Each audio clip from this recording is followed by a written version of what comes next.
Episode 2, The Flood and Its Legacy. Welcome back to Divine God Message 111 for the second and final part of our deep dive into Genesis Chapter 7. In Part 1, we saw Noah obey God's call, prepare the ark, and welcome the animals. Now in Genesis 7 verses 11 to 24, the flood arrives, a cataclysm that reshapes the earth. This is a story of judgment, mercy, and the enduring legacy of Noah's faith. We'll explore the flood's dramatic unfolding, its theological meaning, its echoes in other cultures, and its lessons for today. Buckle up, this is an epic journey, and we're diving in deep. Genesis 7 verse 11 sets a precise moment.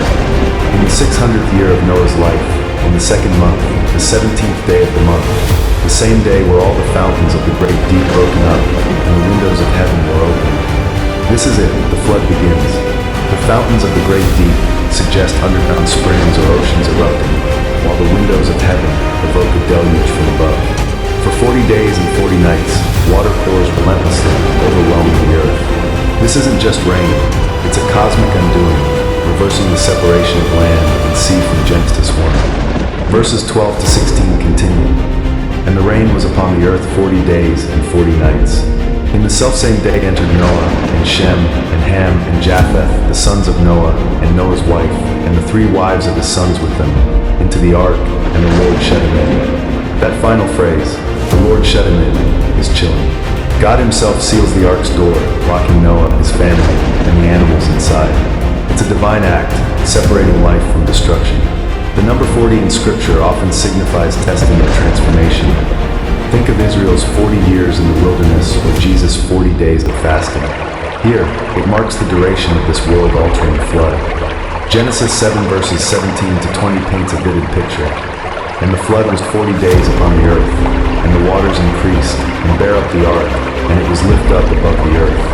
And the waters prevailed, and were increased greatly upon the earth, and the ark went upon the face of the waters.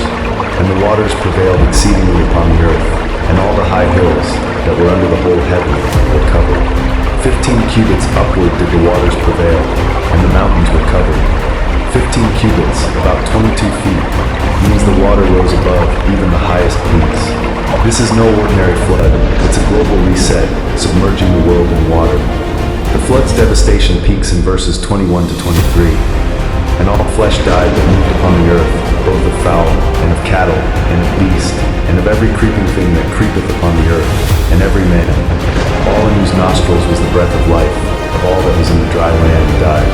And every living substance was destroyed which was upon the face of the ground. And Noah only remained alive, and they that were with him in the ark. This is a heavy moment. Every living thing outside the ark perishes, humans, animals, birds. Only Noah, his family, and the animals inside survive. Verse 24 closes the chapter. And the waters prevailed upon the earth 150 days. For 5 months, the earth is a vast ocean, but the ark is the sole beacon of life. This contrast, total destruction outside, total preservation inside, captures the heart of Genesis 7. It's a story of God's judgment on sin, but also his mercy in preserving the remnant. Noah's ark, floating amidst chaos, is a symbol of hope, of God's faithfulness to his creation. Let's unpack the theology here. The flood is God's response to humanity's corruption, described in Genesis 6 verse 5 as, every imagination of the thoughts of his heart was only evil continually. This is serious sin, a total rejection of God's design. The flood is judgment, but it's not the end of the story.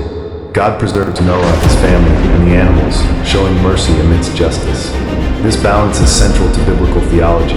God is holy, hating sin, but also loving it, offering salvation. The ark becomes a powerful symbol, echoed later in Scripture. For Christians, it prefigures Christ or the church, a place of refuge from judgment. The flood story isn't unique to Genesis. Ancient cultures worldwide tell of great floods. In the Epic of Gilgamesh, a Mesopotamian tale from around 2000 BCE, a man named Epic survives a flood sent by gods, building a boat to save animals and his family. The Babylonian Atrahasis story is similar. These narratives share themes with Genesis, divine judgment, a chosen survivor, a vessel of salvation. But Genesis stands out. Its flood is global, its God is singular and sovereign, and its focus is on covenant and moral renewal. These shared stories suggest a collective memory, perhaps of a real catastrophic flood in Mesopotamia, but Genesis frames it as God's unique act. What about the flood's historicity? Some point to archaeological evidence, like flood layers in ancient Mesopotamian cities, suggesting a major regional flood around 2900 BCE. Others argue for a global flood, citing the text's language. All the high hills under the whole heaven were covered. Scientifically, a global flood covering all mountains is debated, given geological evidence and the volume of water required. Some see Genesis 7 as symbolic, conveying theological truth rather than literal history. Others hold to a literal global flood, emphasizing God's miraculous power. Regardless, the story's message, judgment, mercy, and renewal, resonates deeply. What does Genesis 7 mean for us today?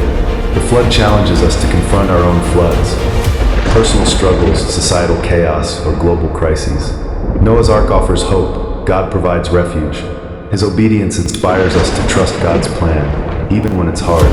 The flood also raises ethical questions about caring for creation, living justly, and seeking renewal. In a world facing environmental challenges, Noah's role as steward of the animals reminds us to protect God's creation.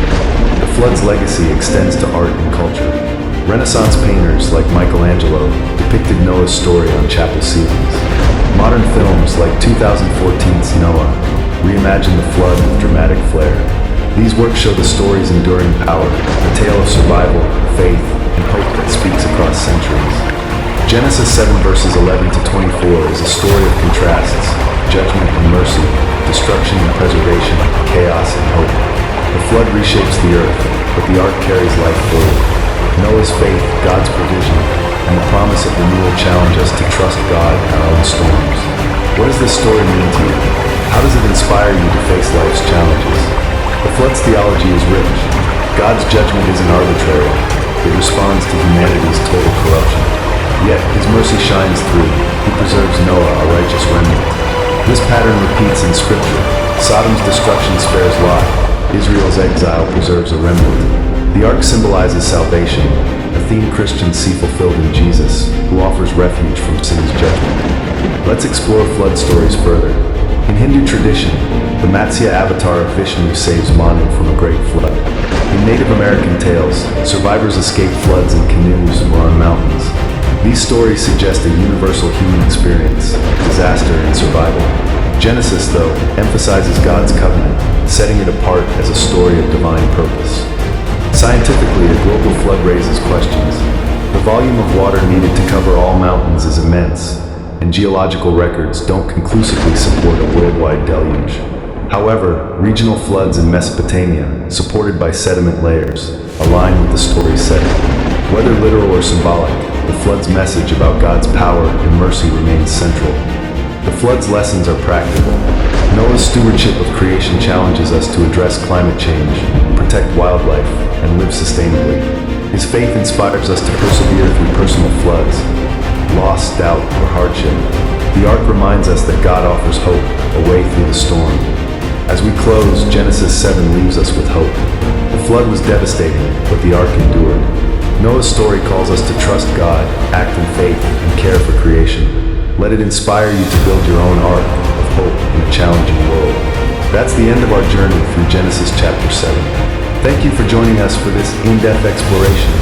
Share your thoughts on the flood's meaning in the comments. Like, subscribe, and hit the bell for more biblical deep dives. Until next time, keep seeking truth and hope.